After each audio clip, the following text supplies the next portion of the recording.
C'est votre grande expression. Absolument. Bonjour Serge Vous sortez Guérin. un livre d'ailleurs, pour les auditeurs d'Europe 1. Vous sortez un livre, Serge. Absolument. Quand le sexe n'a pas Alors, d'âge dites- et l'amour non plus. Voilà, et ben on va notamment parler de l'amour. Qui résonne d'ailleurs avec ce dont vous parliez exactement, parce que c'est quand même très très triste de tomber amoureux d'une IA. Effectivement. Oui, puis ça finit mal en général. On a 1 heure pour en parler. Les seniors sont les gardiens d'une mémoire, d'une manière d'être au monde, d'un bon sens, d'un savoir-faire, d'un savoir recevoir aussi. Vous nous avez dit Marie-Estelle Dupont. Aujourd'hui, Marie-Estelle, vous vouliez revenir sur les seniors, donc ceux qui ont l'expérience et qui se sentent parfois mis de côté dans un monde qui ne valorise que la jeunesse et la capacité d'action. Oui, alors en fait, ils ont vu, on va être nous la dernière génération qui est née sans Internet, mais on est quand même rentré dans le monde du travail avec. Eux, ils ont grandi, ils ont appris à lire et à écrire, ils ont travaillé, ils ont commencé à travailler sans Internet et tout l'esthétique, tous les process en fait qui étaient liés à leur profession ont considérablement changé. Quand vous rentriez dans la banque dans les années 70, vous terminiez votre carrière dans la banque avec un monde qui avait totalement changé. Le monde de la finance avait complètement changé et c'est vrai pour à peu près tous les métiers, même des métiers artisanaux. C'est particulièrement vrai dans l'agriculture. Finalement, la digitalisation du monde, elle a demandé à cette génération qui était à cheval sur deux mondes, qui a vu la révolution technologique se produire sous ses yeux et avec elle, elle a vu le monde complètement changer. Et moi, je me demandais, alors pour moi, ils sont aussi les gardiens d'une mémoire, c'est-à-dire qu'ils ont quelque chose à nous dire de l'histoire, de la véritable histoire, pas celle qu'on voit dans les livres. C'est-à-dire qu'ils sont aussi les garants d'une forme d'intelligence. Ils sont une immunité contre la bêtise, contre l'ignorance et contre l'idéologie, parce qu'ils ont vécu la véritable histoire. Donc pour moi, la mémoire étant le socle de l'identité, ils sont très importants parce que ce déracinement de l'homme moderne par la digitalisation, par l'interchangeabilité des cultures, des différences de sexe, etc. Le meilleur moyen de lutter contre ça, c'est justement le récit historique. Et donc les personnes âgées, elles ont quelque chose à nous dire de cette mémoire. Mais ce que je voulais demander à Serge Guérin, c'est justement qu'est-ce que vous observez chez eux, quelles ressources, quelle flexibilité mentale ils ont dû justement convoquer pour se mettre dans le tempo de ce monde digitalisé. Comment est-ce qu'ils ont vécu les choses? Chacun les a vécues différemment, mais globalement, qu'est-ce qui s'est opéré chez eux pour accompagner ce changement? C'est une excellente question parce que finalement, on dit les jeunes s'adaptent et ainsi de suite, mais ceux qui se sont vraiment adaptés, ce sont les plus âgés. Il n'y a aucune génération qui a connu autant de transformations de son vivant. Tout a changé. Ils ont pu connaître la fin de la guerre, l'Europe, l'ancien franc, le nouveau franc, l'euro, toutes les technologies qui sont arrivées, la mondialisation, les changements de population en France. Ils ont vu quand même un paquet de choses. Je crois qu'il n'y a aucune génération qui, en une vie, en 80 ans de vie, ont eu autant de changements. Et ils ont su globalement sacrément bien s'adapter.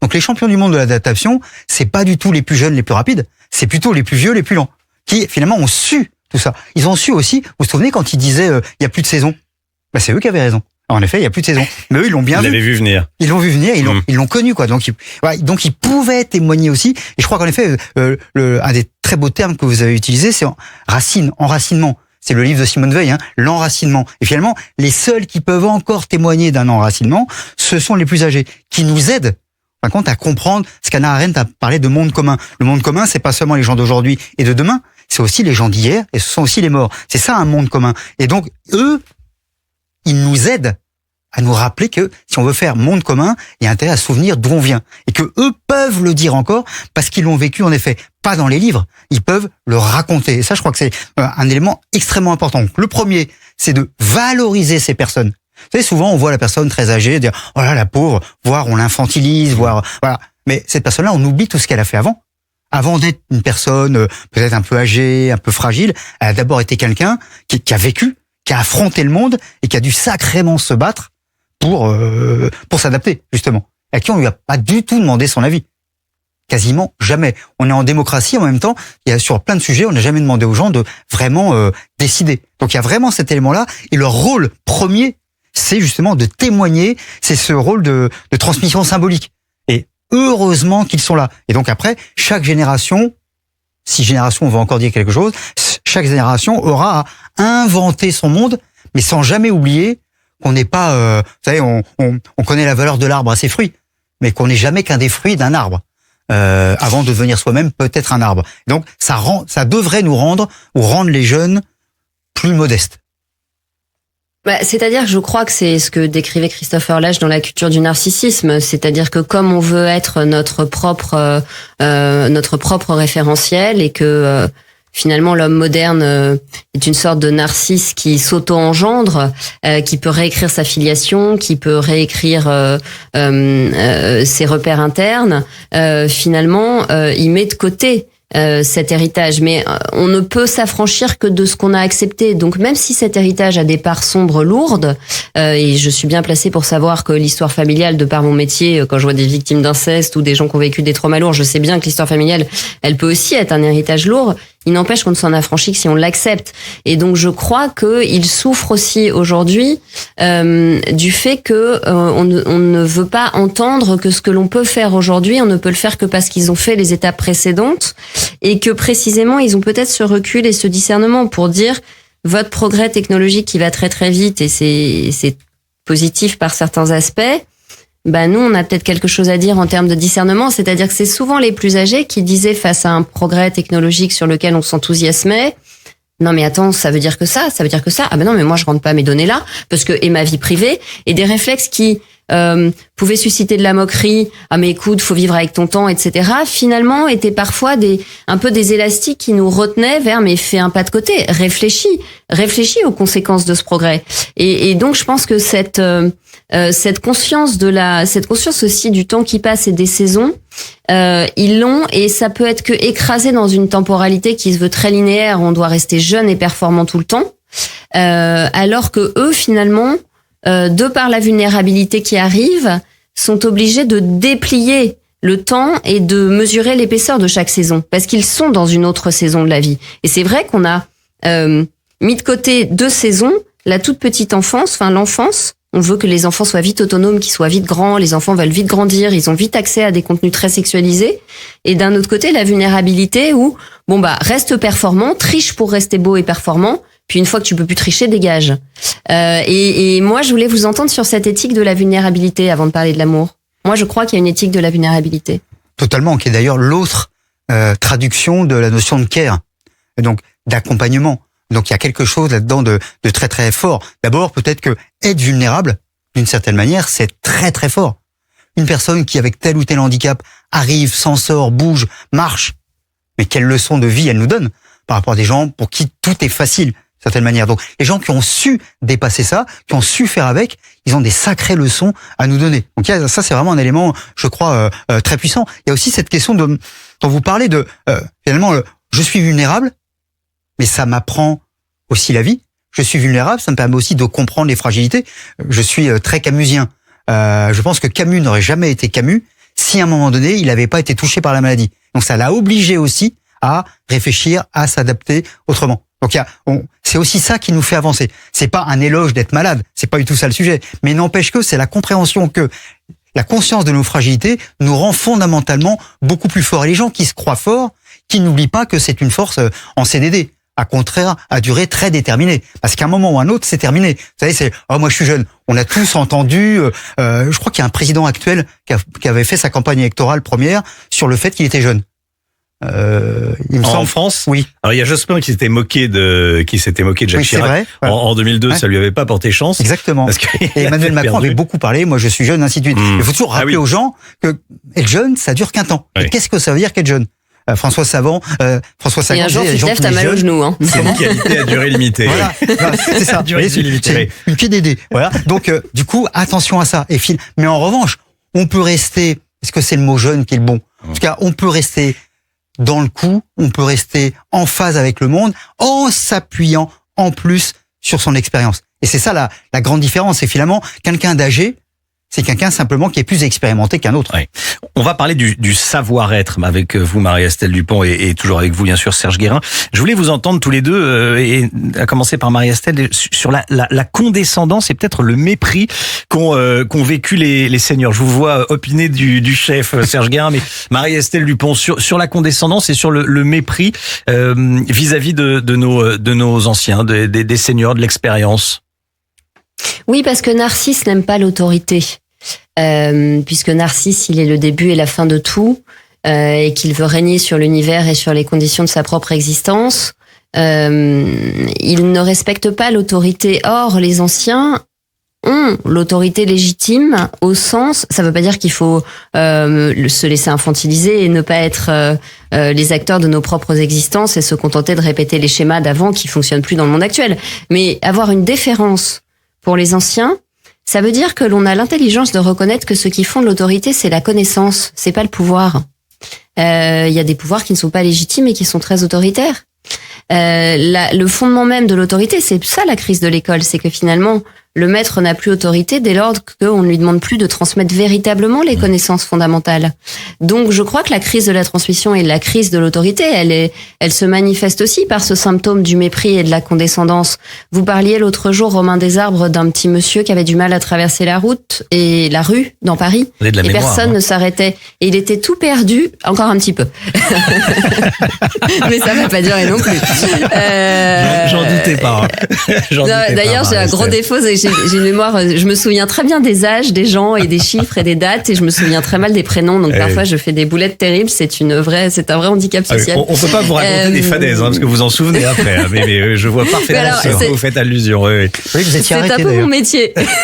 Pardon? Vous étiez arrêté pour aider la personne à passer. Laisser? Oui, voilà. Oui, je m'en souviens aussi. Attendez, j'en ai parlé parce que j'avais le beau rôle. Non, mais ce que je veux dire, c'est que on a cette condescendance. Il y avait du mépris vis-à-vis de cette personne qui était complètement perdue, oui, au milieu de la route, effectivement. Tu vas pas assez vite. Voilà, tu vas pas assez vite, et notre société n'arrête pas de dire tu ne vas pas assez vite aux enfants et aux personnes âgées. Moi, je propose qu'on fasse un pas de côté, qu'on fasse l'exercice inverse. Est-ce qu'ils vont pas assez vite ou est-ce qu'on va pas assez lentement? C'est-à-dire qu'on regarde plus, on remarque même plus, parce qu'on est sur nos portables, que quand on marche en forêt en fonction de la saison, ça fait pas le même bruit. Quand il y a des feuilles mortes, ça craque. Un enfant, il a cette poésie. Une personne âgée, elle a cette poésie. Et donc, je pense que notre condescendance, c'est le signe que Narcisse, c'est quelqu'un qui n'est pas sensible, qui n'est pas poète. C'est ça qui est triste dans notre époque. Hier, je vous disais, je m'ennuie dans mon époque, dans mon époque 2.0. Et finalement, ce ralentissement, il nous fait peur, parce que la vulnérabilité, c'est le moment aussi où on a besoin des autres. Et alors, l'interdépendance est très mal vue. Elle est mise complètement de côté. Il faut que l'individu soit au-dessus du lien, alors que bien évidemment que le lien est la condition de l'individu. Il n'y a pas de vie sans lien. Et je crois que ça nous met face aussi à nos émotions. C'est-à-dire qu'on ne peut plus être dans une pensée gestionnaire, factuelle, opératoire quand on est plus efficace, quand on est plus performant. On est obligé de retourner dans le sensible. Et donc, paradoxalement, ils vont moins vite et ils sont plus fragiles. Et pourtant, je me demande, Serge Guérin, si parfois, ils ne sont pas plus vivants que nous. J'applaudis des 4 mains. Et parce que, oui, d'abord, premier élément absolument essentiel, vous l'avez dit au début, c'est vrai que l'enfance est de plus en plus courte. En revanche, l'adolescence, parfois, on n'en sort jamais. Et il y a aussi un côté, j'ai droit à. Enfin, quand je parle que de mes droits et pas de mes devoirs, c'est une forme d'adolescence qui se prolonge parfois très tardivement. Donc ça, c'est vraiment un élément majeur. Ensuite, en effet, cette notion de rapidité. Faut aller vite. Mais parfois, quand on va vite, on fait plein de bêtises aussi. Regardez, quand on est obligé de mettre des dos d'âne pour que les voitures aillent moins vite, par exemple, devant une école. C'est-à-dire qu'il y a bien quand même un petit sujet, quoi. Oui. Et que parfois de se dire, bah tiens, si on va moins vite, c'est peut-être pas mal pour l'écologie et tout ça, mais ça permet à des enfants comme à des gens âgés d'être beaucoup plus libres dans la ville et donc de la réutiliser. Et finalement, pour les autres, c'est où le problème? Donc il y a vraiment quelque chose avec cette notion de, on en a fait vraiment une idéologie, celle de la rapidité. On doit s'adapter, on doit être le plus rapide possible. Mais c'est pas ça le sujet. C'est en effet, qu'est-ce qu'on fait du temps qu'on a? Comment on lui donne de la densité? Parce que je suis allé très très vite, j'ai scrollé, j'ai lu très vite, je sais pas quoi. Mais t'en as retenu quoi? Ça a été quoi l'élément? Et puis, faut que je sois à l'heure, faut que je sois en avant. Enfin, être de son temps, c'est déjà être en retard, disait Paul Valéry. Donc il y a quelque chose comme ça de très puissant. C'est non, c'est qu'est-ce que je comprends de la période, comment j'en profite au maximum pour sentir les choses. C'est Jean Kelevitch, chaque matin de printemps, c'est ça qui compte, c'est profiter de cette matinée de printemps, profiter du moment et aussi profiter avec les autres dans l'écoute. Par exemple, un des mots essentiels, c'est écouter. On s'écoute plus. On a plein de systèmes de communication, mais en même temps, on n'échange pas, on s'écoute pas. Et le nombre de gens, jeunes ou vieux, qui se disent isolés, qui se disent seuls, bah c'est quand même c'est monstrueux. Donc on a inventé une société communicante de la solitude. C'est c'était quand même, fallait y penser quand même. Donc on sait, de ce point de vue-là, je crois, on se fait du mal. Et du coup, alors c'est très bien, on a ensuite besoin d'aller voir des psys pour essayer de s'en remettre. Voilà. Mais de fait, ça vous fait une clientèle monstrueuse. Mais derrière ça, il y a en effet ce refus de prendre le temps, ce refus de l'écoute, et en effet, cette survalorisation de la modernité, de l'adaptation à n'importe quel prix et à n'importe quoi, et de finalement mettre tout un petit peu au même niveau. Et on doit être rapide, y compris en trichant, y compris en se dopant, y compris en ne jouant pas le jeu. Alors, marcher, prendre le temps, discuter, s'arrêter, enfin, quel plaisir. Une seconde au feu rouge de discuter avec quelqu'un. Non, allez-y. Voilà. C'est presque, ça fait un sourire et en même temps ça illumine parfois la journée. Ne serait-ce qu'un échange de regards. Voilà, parce qu'on chacun sur son téléphone, il se regarde pas. Non.